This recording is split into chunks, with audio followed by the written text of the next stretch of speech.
Okay, good morning. My name is Caitlin Leone. I'm hoping everyone can hear me.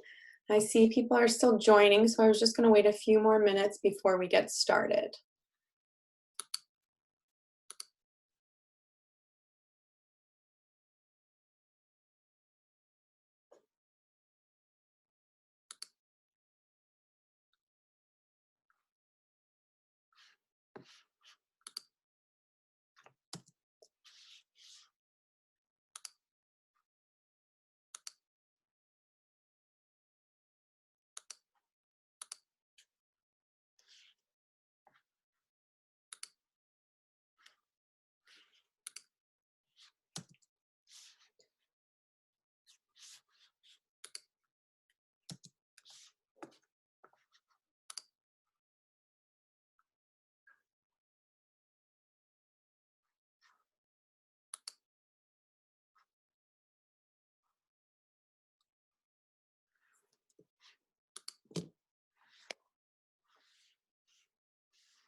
All right, good morning. We're going to get started. Like I said, my name is Caitlin Leone, and I am a licensed social worker with WJCS, otherwise known as Westchester Jewish Community Services.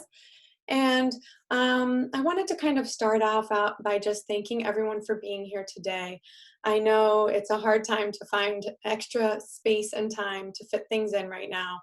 We're all juggling a whole bunch of different balls in the air, and there's a lot going on for all of us in our individual situations and homes right now.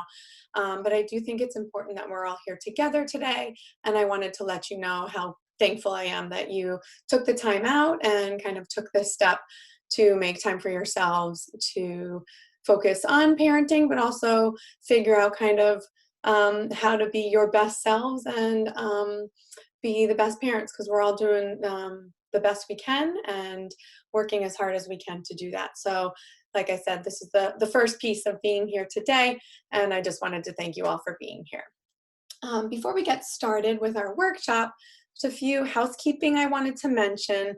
The first piece was that I don't know if some people are having some technological difficulties, can't hear me, but can see me, or may have some other people who aren't available to talk via or figure out the Zoom app.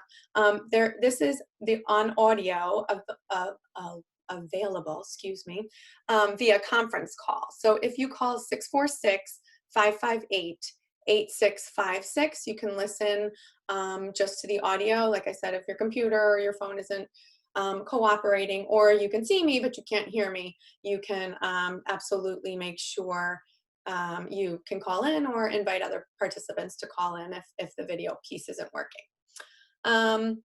The second piece I wanted to mention is that this is being recorded, so that means that we'll be able to view this later on down the line if there's people who get interrupted midway through, or you know of other people you'd like to see this, don't have time to watch right now. You can absolutely go to our website and click on a link and be able to watch it at any time if need be. Last but not least, I wanted to introduce my co-host, Yocasta Jimenez. Yogi, I think you are on audio. I don't think you're muted. You could say hello. She's just going to be you can't hear? Yeah, I can't hear you. Okay, I got to unmute you. There we go. Yeah, I was going to unmute myself, but I have a mouse to my desktop and I was using that for my laptop. Don't judge me. So yes, that's Yocasta, and she is my coworker and co-host for the day. She's just going to help me kind of field some questions and put some input in if you'd like, where necessary. So in order to start, or at least before we get to our content, I wanted to just mention or ask everyone if you can find the chat section here to put in. I'm trying to figure out where that chat section is while I'm showing you my screen. Yes, Are you in it? uh-huh. Okay, great. So, oh, here we go. I got it. So if I send this to everyone, just excuse my, and I'm just going to say hello. So hopefully it'll pop up on your screen. If you can just type in the amount, the age of your children or child, and the maybe your town or city you're from, if you're comfortable. If not, that's fine too. But just if you could put your age, the age of your children, if you're a parent or caretaker, just so we have an idea of kind of who's listening in today, and have a better idea of what's, yeah, okay. Sorry, I'm just making sure I can see the Zoom chat as well. Okay, perfect. I'll give you guys a few minutes.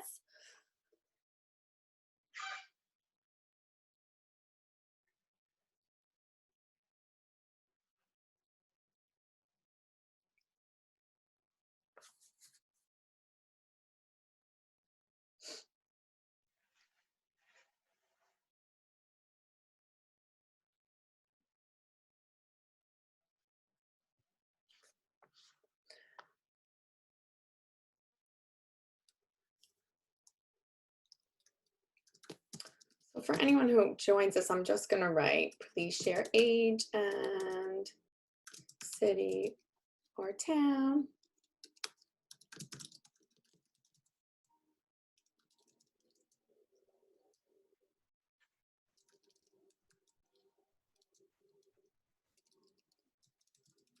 And then we'll have some more availability. If anyone joins in, we'll get an idea of the rest of the crowd. So it looks like we have a whole range of ages and areas, so a diverse crowd to start. So I wanted to really start, obviously, our topic for today is parenting through the storm, one breath at a time. This is obviously something that everyone talks about, right? Taking deep breaths, making time and space to use mindfulness and different techniques, but it's easier said than done sometimes. So I think it's a good thing, especially now, even if some of these things we talk about today are repeats, they're really great reminders of how we can kind of fit this in and how it's going to be different now because of the situations that we're in right now, and how we might want to really be able to build these things in a different way and get creative with how we're parenting, but also how we're taking care of ourselves. So to start out, I have my little fuel tank here about self-care and why, when we're running on empty, we cannot take care of our family, our children, and why it's so important to take care of ourselves. And it's, again, something that we hear a lot, but it really is the foundation to us being able to function and to remain calm and have lower stress levels. So I feel like this image is pretty clear when you think about how important it is to really fill up your tank every day, not just once a week, but to find little pieces and moments throughout the day where you can do that. And we'll obviously talk a little bit more about that. So to start, I wanted to do some 4-square breathing, which is a really simple mindfulness breathing exercise that calms anxiety, it reduces stress, and it's known to build coping skills because you can really do it anywhere, and you can do it no matter what age you are, and you really just need your breath. So I'll ask everyone to kind of find a comfortable position in your seat or in your house. I don't know how quiet it is depending on where you are, but that's fine. You can kind of quiet your mind and find a comfortable position to be sitting in, and just kind of notice your breath as you're breathing. You can close your eyes, keep them open, it's up to you. I'm going to explain to you the directions and then we'll get started with the activity or the exercise. So I'm going to ask you to breathe in slowly for a count of 4, and then you're going to hold your breath for a count of 4. Exhale slowly for a count of 4, and then rest without taking any breaths for a count of 4. And then we'll repeat. So we'll get started now if you're ready. We're going to breathe in, 2, 3, 4. Hold, 2, 3, 4. Exhale, 2, 3, 4. And rest, 2, 3, 4. Inhale, 2, 3, 4. Hold, 2, 3, 4. Exhale, 2, 3, 4. And rest, 2, 3, 4. Breathe in, 2, 3, 4. Hold, 2, 3, 4. Rest. I'm sorry. Exhale, 2, 3, 4. And rest, 2, 3, 4. Now you're just going to take some normal breaths. Go back to your regular breathing and hopefully feel a little bit calmer or more able to focus if you were able to get through that piece.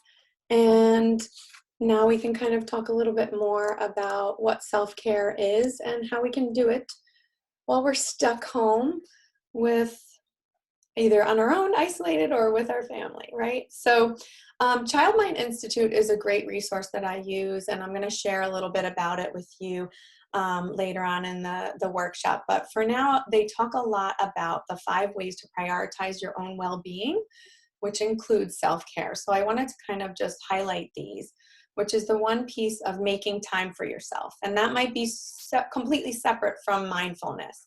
That could be, much more difficult right now because we get a lot of time for ourselves when we're running around, going to work, dropping our kids off at school, even if it's just in the car or your train ride, your commute, when you're sitting at lunch on your own during the day or drinking your coffee on the ride to work. Those are some times that you actually have to yourself. And right now, that's a lot harder to get, I'm sure, for a lot of us who are home and in the situation that we're in.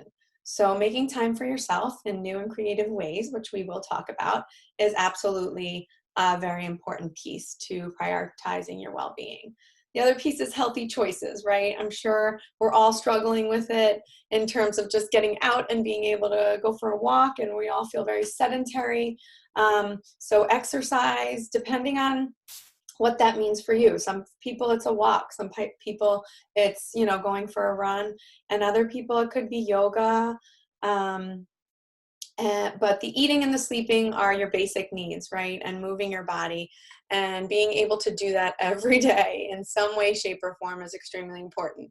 I don't know about you guys, but I need my sleep. And if I don't get a certain amount of hours every night, I definitely have a much harder time coping with things, dealing with my children. My patience level is much lower, and I find myself having a much harder time keeping it together and getting things done and remaining focused. So eating and sleeping are definitely the main things that are important. And maybe everyone says, yeah, obviously you need that for survival. But we tend, especially in situations like this, when we're with our kids constantly, to put that on the back burner.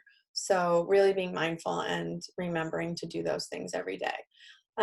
So being realistic is also a really important piece to remember right now when we are probably putting a lot on our plates and having, guilt about certain things and screen time with our kiddos, or being able to do this home-based learning that has been put on our plates as well. So to be realistic and to give yourself, a pat on the back that you are doing the best you can right now with what we have, and that not everything's going to always get done, and that perfectionism and the coronavirus just don't mix. So we have to kind of let that go and take one day at a time and really be realistic with what we can handle and what works for us and our family. Setting boundaries could mean a lot of things, but really when I say that is to kind of assess our anxiety in these moments and realize what boosts our anxiety or maybe increase it throughout the day. It could be talking to somebody who really is constantly anxious or worried about things or telling you a million things about what's going on in the news. And maybe you decide, there's certain times that you're not going to, associate yourself with that person, or maybe talk to them because they tend to get you worked up or upset, or maybe it's social media or the news. So setting boundaries for yourself and really assessing, what your limits are. And then reconnecting with things you enjoy and finding things that you can do, that maybe there was a book that you wanted to read. I know everyone's saying they've watched every show they've wanted to watch on Netflix and things like that. But hopefully there are some things that you do enjoy, and you can find a piece during the day that you do that, whether it's with your kids or after they go to bed. And then, like I said, Child Mind Institute puts it pretty clearly: you're filling the tank emotionally and physically, and that means you'll be in a position to offer comfort and care to others when they need it most. So, perfect reason for why we want to make sure we prioritize our own well-being. I wanted to give you guys some real examples of self-care, because I know it's kind of a buzzword and we all say, yeah, we know what it is, but then we kind of get wrapped up, and sometimes self-care isn't really self-care, right? So it's your time to yourself. It could be, a shower or a bath on your own, without people after, I was going to say without people running in and kids running in, but you often don't have control over that. But if it's at night after they go to bed, but all of these things, like we said, exercising is a huge piece of taking time to yourself. I will say I haven't done yoga in at least 3 years, since my youngest son was born. And I keep saying I'm going to go back to it, and then I want to do it, and I haven't done it. But I found time since being home for these last 2.5 weeks on Sunday mornings to do it, more than I've ever been able to when I've left the house. And I have a local yoga studio that's actually doing virtual Zoom yoga classes for free. And so there are options that you can do those things. So I've done more yoga classes in the last 2.5 weeks than I have in the last 3 years, which has been a pro, right? And a silver lining to all of this. So if you can find those things and places that are offering, there's also lots of YouTube videos and things like that if you're into exercising and you want some more high impact things, and yoga's not your thing as well. But running, walking, exercising, I know that's hard with the social distancing piece, but if you can find a space and take a ride and go do that too. I know that's harder to leave the house, but always a great option. Listening to music. Gratitude journals are great pieces of self-care. I have never been able to keep up with a journal, unfortunately, to be quite honest, but I have the notes section in my phone, and I wanted to think of it. I honestly do not do it every night, but I try to do it at least once a week. Write a couple of things that I'm grateful for the week. And that's been really helpful for me to really practice gratitude and kind of just change my perspective and way of thinking. Reading, like I said, finding that book that maybe you always wanted to read or catch up on, or favorite shows, binge watching things, right? Mindfulness, meditation, yoga. I think that's kind of what oftentimes people think of when we think of self-care. And then virtual game night, right? So this bullet, usually when I do this, not during the Corona pandemic, it's like girl time or getting time with your friends and going out for a date night and things like that. But this has now changed, unfortunately, and a virtual game night would be my suggestion. I've been doing that with my cousins and my friends, where after the kids go to bed on Friday and Saturday nights, we play bingo, we do trivia games, or we just have a chat. So, and I've reconnected with lots of people that I never do when all the craziness of the world is happening. So that has also been a great reconnection that I've had with my friends and cousins and family members who have kids, because we never get to have a regular conversation when we're actually together because we're chasing our children around. So it might be nice to really just set up a time to do that, adults only. And unfortunately, that's usually after your kiddos are in bed, right? I know it's a later night, but definitely something you can try to fit into your schedule. And dancing. A lot of people, maybe moving your body is dancing, not the running, the exercising, yoga. That's not for you. But a lot of people like to dance, listen to music, and also a great thing you can do with your kiddos too. I think we made this point pretty clear. Self-care lowers stress levels, right? But I really wanted to emphasize that piece.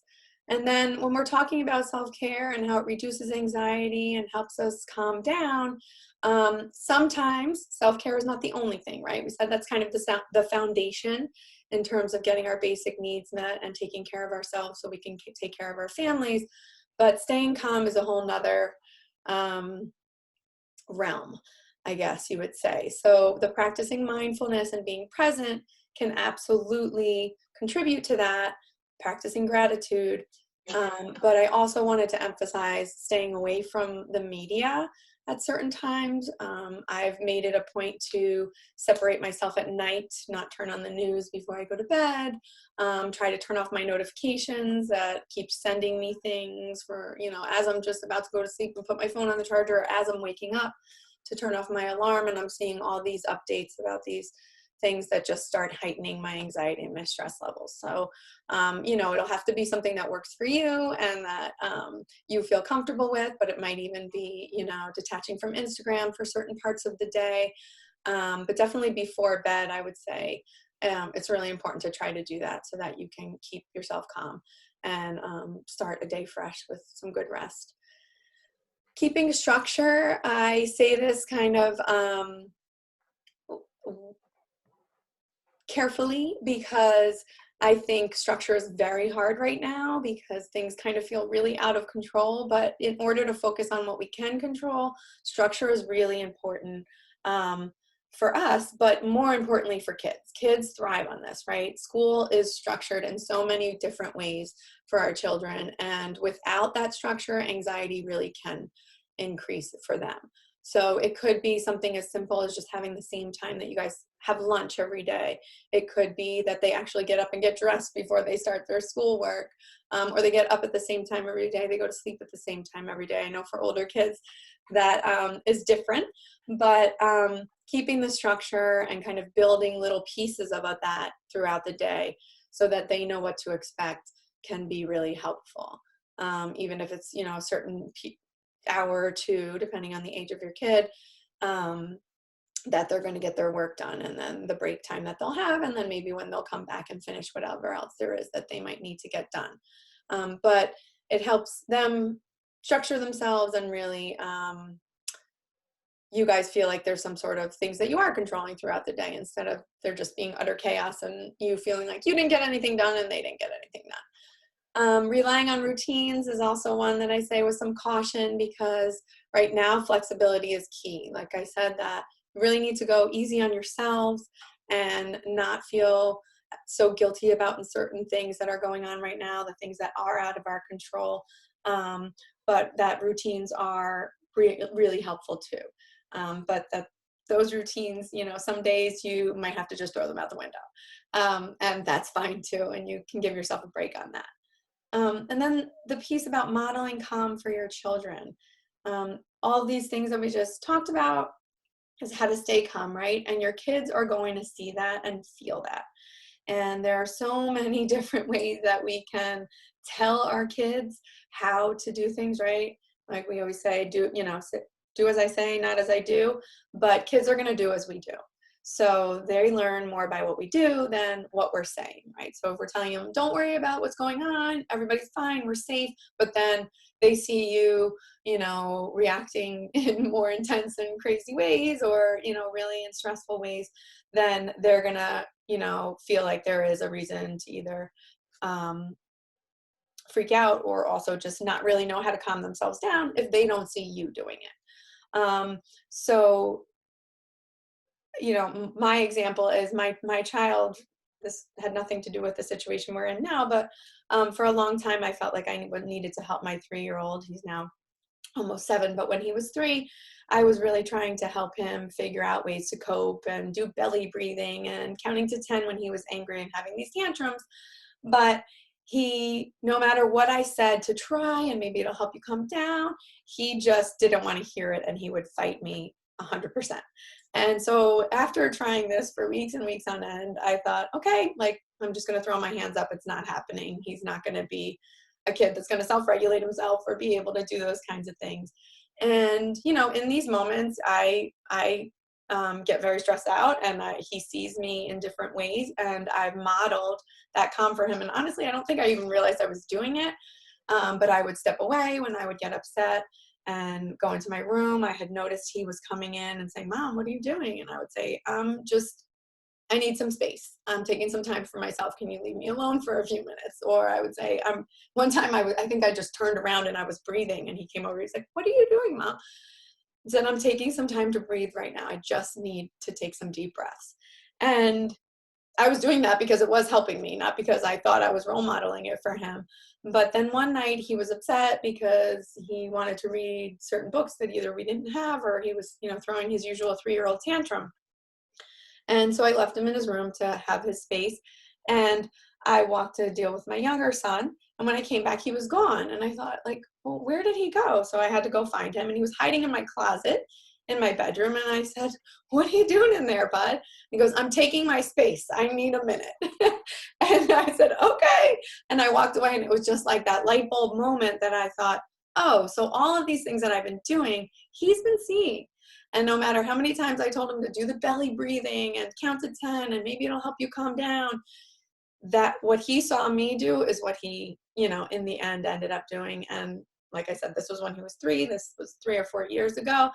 And he definitely uses those things more regularly now. We do it together. But if I tell him to do it, it's not happening. So I just have to either model it for him or do it for myself and hope, he joins me. And then the last but not least is look for the positive. And that means finding the silver lining in all of these things, finding things that you're enjoying. Maybe it is actually having some time with your kiddos, more time than you had, being able to not be distracted by other things, and finding some positive things throughout the day that either you enjoy doing or that you're getting to be able to spend with your kids. So to go back to mindfulness, I just wanted to let you guys know that in terms of research and information, we know that by regularly practicing mindfulness, we strengthen our brain's ability to remain calm in stressful situations. And that means it's really setting the tone. So sometimes we think like, oh, we use this mindfulness and this meditation and these different breathing techniques that I've already modeled for you to help us calm down in the moment when we're upset or angry or sad or stressed, right? But if we do this every day just to do it and fit it in, it will help us remain calm, have more patience, and get through the day on a daily basis instead of just doing it in those moments where we're feeling extra stressed out or angry or upset. So it's important to also try to fit it in just as a regular routine and not specifically when we're having, a more intense moment or emotions. So on that note, I'd like to do another breathing activity with you. It's a grounding technique. You guys may be aware of it, but it's another thing that you can do without any props, without anyone else around, and no one would know you're even doing it. Same thing with that 4 square breathing we did earlier. So I wanted to share it with you because it's very simple and it uses all your 5 senses to get back to the present. So we're going to start by finding that comfortable seat again. You can close your eyes and take a couple of deep breaths in through your nose and out through your mouth. Now I'm going to ask you to open your eyes and look around you and think about 5 things you can see in the room that you're in. You might be able to look out the window.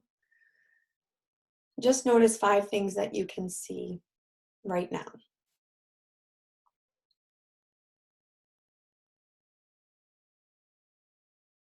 Now you're going to think of 4 things that you can feel. Might be the texture on your chair that you're sitting in, possibly the way your hair feels, possibly a table or desk in front of you. Just 4 things that you can feel.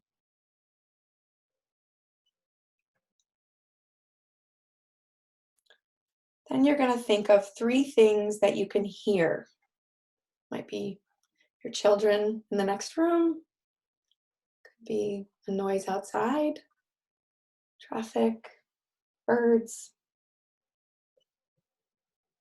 But notice when you're actually quiet and listening, you may hear things that you don't typically notice.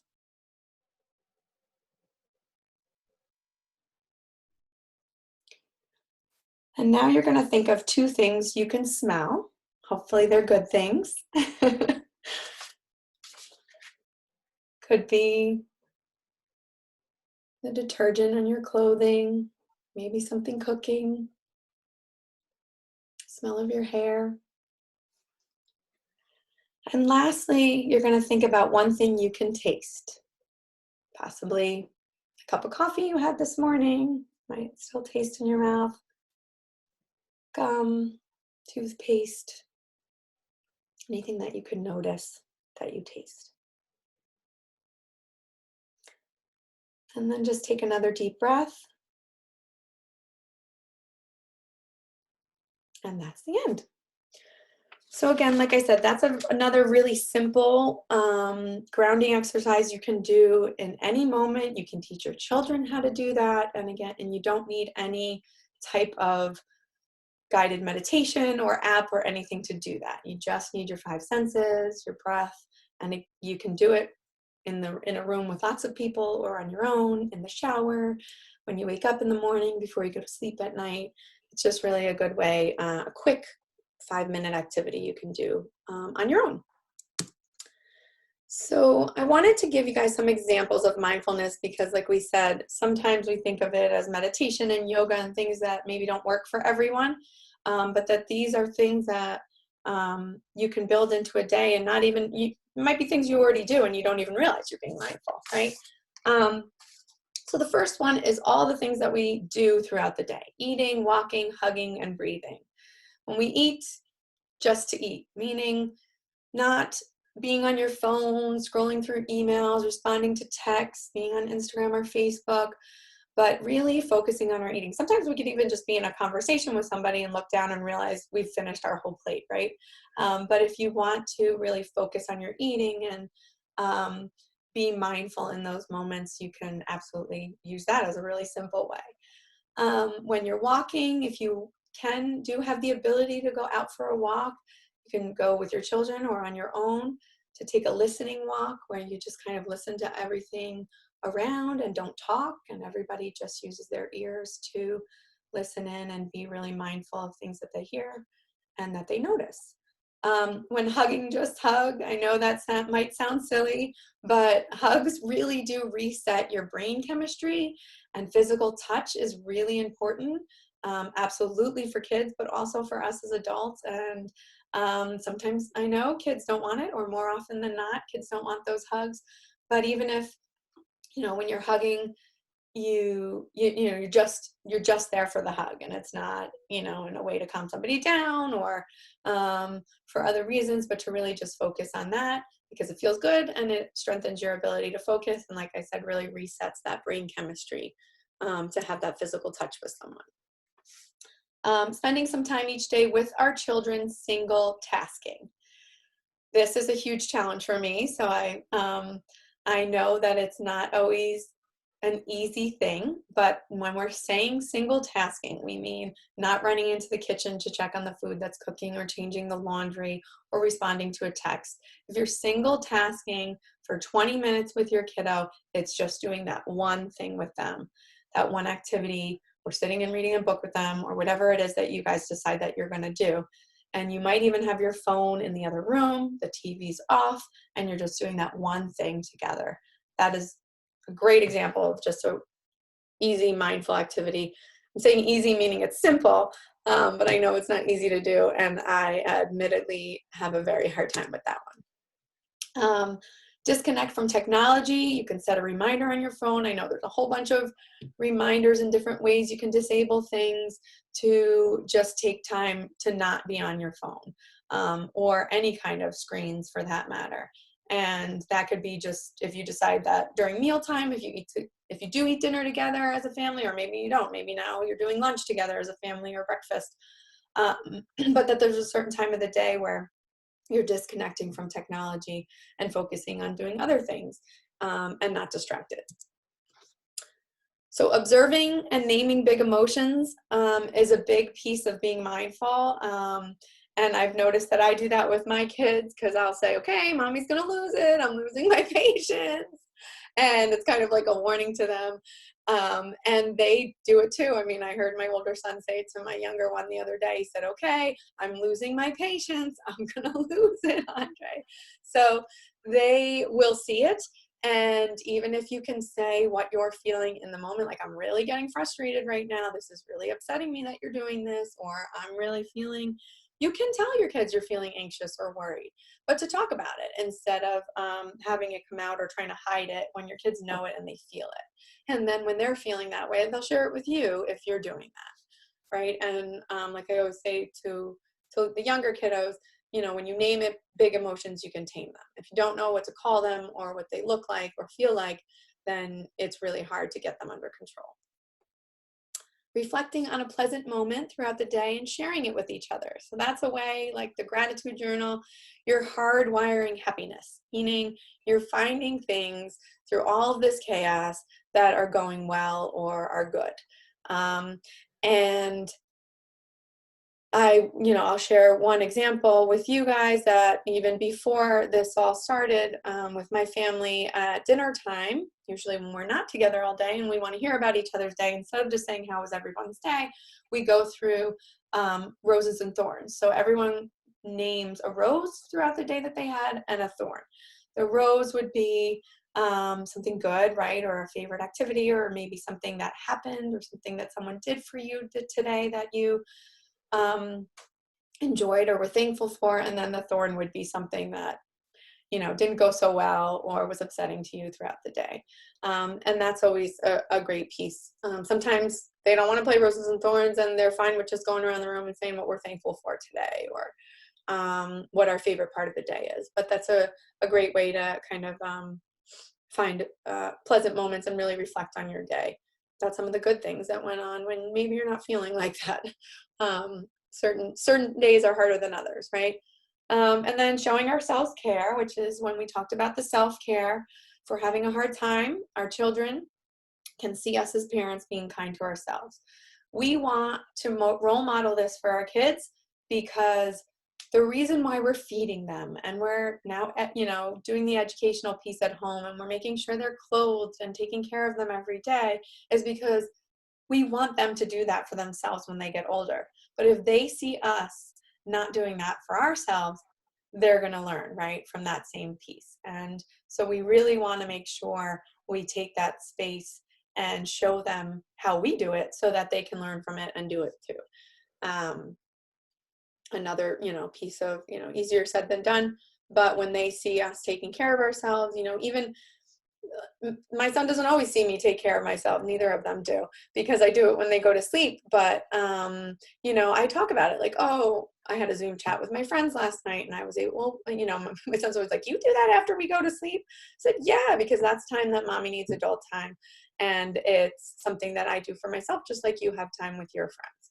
So it's good to talk about and make sure that they know that, you're doing it too.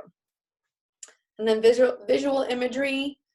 I think that's, one of the things that people think of when we're talking about mindfulness, that can include muscle relaxation, another really simple activity where you would be tightening muscles throughout your whole body. You can start at your toes, tighten those toes for 5 seconds and then release, and then move on to maybe your calves and then release, and then your thighs and move all the way up your body. It's a great thing you can do with your kids to help them relax before bed. And again, another real mindfulness activity, and yoga or meditation, like we mentioned. All right. So the belly breathing, I think I alluded to earlier. This is a great one for little kids to teach them how to place their hands on their belly and imagine their belly's a balloon. They're going to fill up the balloon as big as they possibly can, and then they're going to deflate the balloon. And a great way to explain that to them or show them, if, like I said, when kids hear it from their parents, they don't want to hear it from us, or they don't want to listen. A great thing is YouTube. If you go onto YouTube and you just look up the Sesame Street belly breathing video. It's like 2 or 3 minutes long, and they have a little song that goes with it, and it's really helpful, and it's one less thing for you to have to worry about explaining. So if you're interested in showing your kiddos that, you can just go on YouTube through and look up the Sesame Street belly breathing. So I want to challenge everyone kind of in review of what we talked about to take 10 minutes a day, spending 10 minutes a day on mindfulness, specifically mindfulness, some of the examples we talked about, or some things that you feel like you do already or want to add to. You can set a reminder on your phone. You can download an app.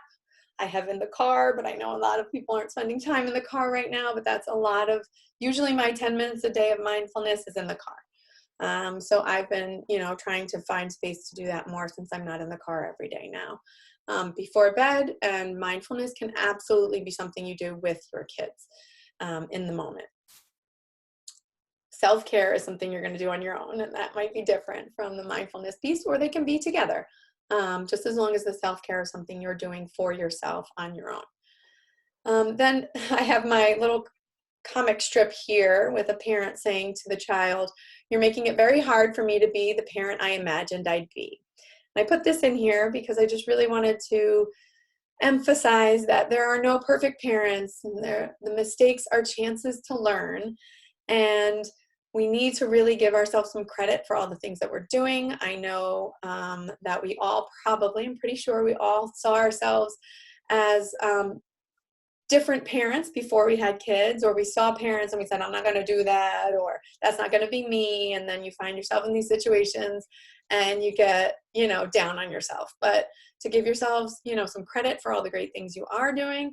And again, that these mistakes are chances to learn, and that, there is no perfectionism, and we are all in this together trying to figure out what, there's no playbook, there's no rule book, and we're taking it day by day here. So, our reminders for what we talked about: parents and their children are better off when parents take care of themselves. That's our self-care piece. Give themselves credit for all the good things that they're doing. Give yourselves a pat on the back, right? Remember, if that's in your gratitude for the day, or your positivity, your silver linings, so think about all the things that you're doing well today, that you did well today, and have people in your lives who are going to offer support and appreciation for your efforts. That could be those Zoom calls and different, friends that you have. It could also be family members, it could also be a forum like this where you find places that you can talk about different things. And we're going to hopefully do this every Wednesday until we're out of this situation that we're in on Wednesdays at 11. And this might be a good forum for that as well. But to kind of have that connection and a place where you can get support as a parent or a caretaker in your house. These are some helpful websites helpful resources that I wanted to share with you. I've mentioned a couple of them throughout the presentation. Common Sense Media, I think you can follow them on Instagram, but absolutely the website is great. They're posting a lot of things at the current time about different ways you can use screens in positive ways, great quality shows, and they all do it by age. And you can look all of those kinds of things up on their website. So Common Sense Media is a great resource. Child Mind Institute, I know I mentioned earlier, but they actually dedicated a page on their website, and every day they're having videos and different little snippets of information for parents on how to deal with kind of what's going on. If it's how to talk to your kids about the coronavirus, if it's more specific stuff related to that, Child Mind Institute has done a great job providing those things. They have articles, like I said, they have just small videos, they have longer webinars, and then they're also on Instagram, and they post really great, like small little things. If you don't want to sit and read a whole article, or you don't have time to really navigate their web page, if you want to just go follow them on Instagram, they have great little things and reminders throughout the day that I like to see. The Genius of Play is a great thing to also, they have a website too. They have like coloring pages and different activities you can do with your kids with stuff in your home. But they also have their Instagram page where they are posting things that you could do with your kids as well, just as like random blurbs and reminders. So those are great things to follow on Instagram. And then Innovative Designs for Education, I wanted to include up here. It's idecorp.com, and they are for home-based learning. So if you're feeling like you're really struggling with navigating your kids and their schedules and their work from their teachers and kind of figuring out how to make the structure, they have 8 elements that they suggest that you kind of try to build into the home-based learning. And they also talk about why this is different from homeschooling, because you're not the teacher. The teachers are providing the work and the curriculum, and you are providing the space and the environment. And that really helped me kind of separate those two and feel a little bit more, number one, in control, but also be able to separate myself from that and give myself a little bit of credit for what I am doing and add some more things into my day for my kiddos with the education piece. The books are just 2 quick books I thought of that I think are really helpful, mindfulness books and also just resilience teaching for kiddos. And then the apps are great for these guided meditations. Headspace and Breathe are both the Stop, Breathe, and Think. Those are the first 2 for adults or teenagers even. I've recommended that to some of my high school students. And then Stop, Breathe, and Think Kids is a great one. They actually have all of the activities and videos separated into sleep, helping kids go to sleep, helping them come down when they're angry, a brain break where they're going to move and shake out their body and move their muscles. So that's a great thing for, finding specific things that you want, and it's guided so your kids can follow along. And then Cosmic Kids is a yoga app. It's also a YouTube page that you can subscribe to, and they have a whole bunch of different things. They have like yoga with superheroes, and you can pick all different things so that it can kind of be more accurate to what your child might be interested in, and you can do that yoga with them. So now you guys are doing this mindfulness activity and moving your body together. So Cosmic Kids is great for that as well, and obviously a good screen time activity where you're moving as well. These local resources I wanted to share with everyone because I know this is a great forum for all of us, and I'm hoping a lot of you are tuning in and are trying to find ways to be connected.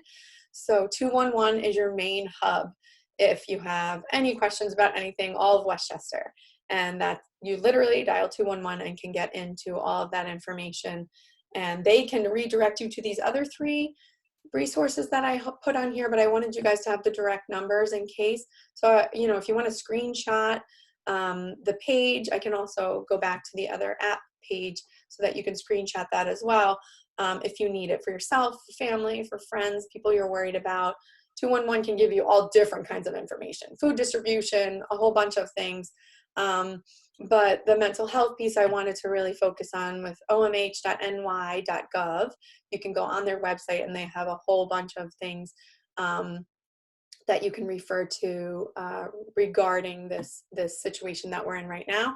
But they also have a hotline that's available 7 days a week for emotional support helpline right now. So I want to make sure everyone's aware that that exists. Hope's Door is a domestic violence agency that can provide you with a 24-hour toll-free hotline if you're in a situation that you feel like you need to speak to someone right away. That's there. And then obviously the Suicide Prevention Lifeline is also something that is accessible to everyone. So I want to make sure you guys had that in case things come up and you feel like you're really isolated right now and need some extra support, or there's someone else that can use it. So if you want to screenshot that, I have that up, and then I'll go back to this one in case anyone didn't and would like to screenshot that piece for some of the resources. And that's really all I have for today. I'm going to try to figure out how to unmute everyone. And I'd like to open it up for some questions, which you can put in the chat. Maybe I see you guys are also raising your hands. So we might be able to just unmute everyone, and then we can actually have a discussion and hear everyone. So just give me a quick second to figure out where that is. I can stop sharing my. Go to the microphone. Yes. So I got to, yeah, I got the microphone piece. I'm just stopping sharing my, yes, so that I could see everyone. Okay. Unmute all. Yeah. All right. All right. So I see, Sandra, you have your hand raised. Did you want to ask something? Yeah. The two middle apps on the bottom for the kids, it didn't have a name on it. So Oh, okay. can you just repeat? I got the Cosmic Kid and the Headspace, but not the other two names. Okay, so yeah, so that's actually, it's called Stop, Breathe, and Think. And there's Stop. one that's that reddish orange color, and that's for adults. And when you go in the App Store, there's also the Stop, I'm sorry, I don't know why I always want to say it oppositely. Stop, Breathe, and Think Kids, and that's the blue app. Okay. So they're the So same there's one app, they're for just, kids and there's one for adults. exactly, Okay, got it. Thank you. sure.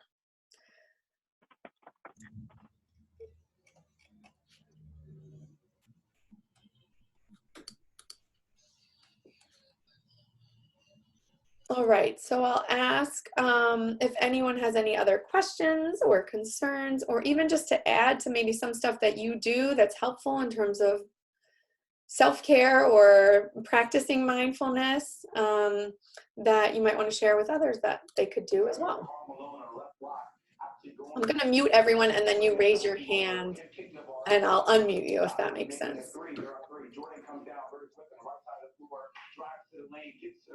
Oh, if, they run the same play, the same kind of strategy where John Paxson runs it up. okay, so yeah, so everyone should be muted, and then if you'd like to talk, just raise your hand and I'll unmute you, or you can put it in the chat.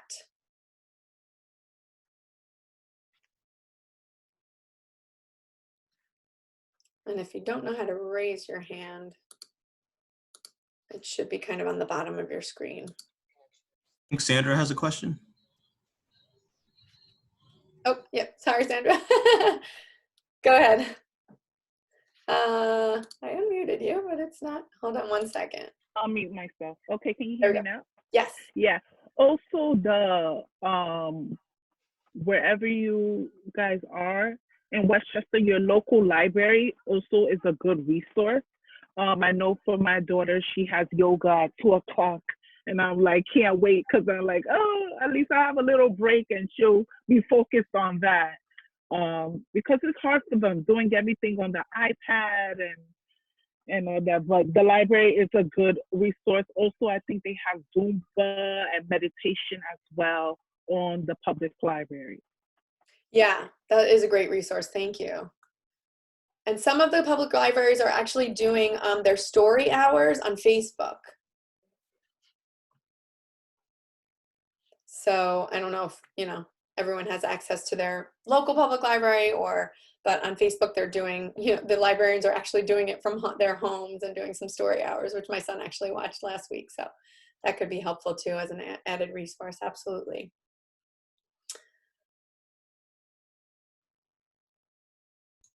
So does anyone else? I'm just trying to see if there's any other raised hands. I don't think so. If anyone, Looks like Kara has another has a question.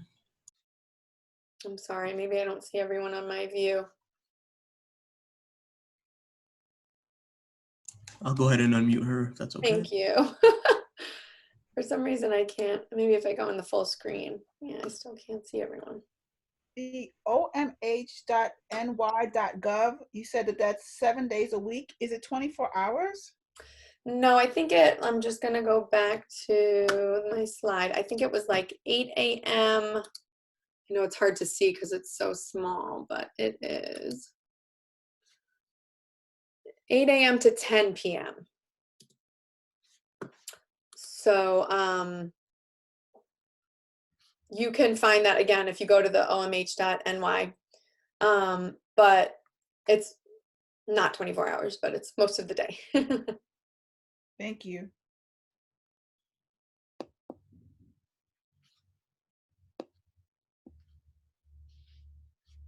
All right, am I missing anyone else with raised hands or comments? No? All right, well, I'd like to say thank you all again, like I said, for joining us. being here today, taking time out, and also hope that you'll all be back and let others know that we'll be here again next Wednesday at 11 a.m. to continue our parenting conversation. And I will end the meeting. Take care, everyone. Good luck with the rest of your week. Oh, wait, I think Kara has another question. Sorry. Oh, Kara, sorry. Unmute you. Next Wednesday, is the link the same, or because if we have parents to refer, is the link the same, or is it a different link to the Zoom meeting? I know the time is the same, the day is the same. But Right. Clive, are we going to have a new link, you think? Yeah, the link is we're planning to keep it the same, but if it does change, we'll find a way to communicate that to everyone. But yeah. Yeah, and hopefully sooner than later. That way we have more time to get the word out. thank you. All right. Thank you, everyone. Take care. Bye-bye.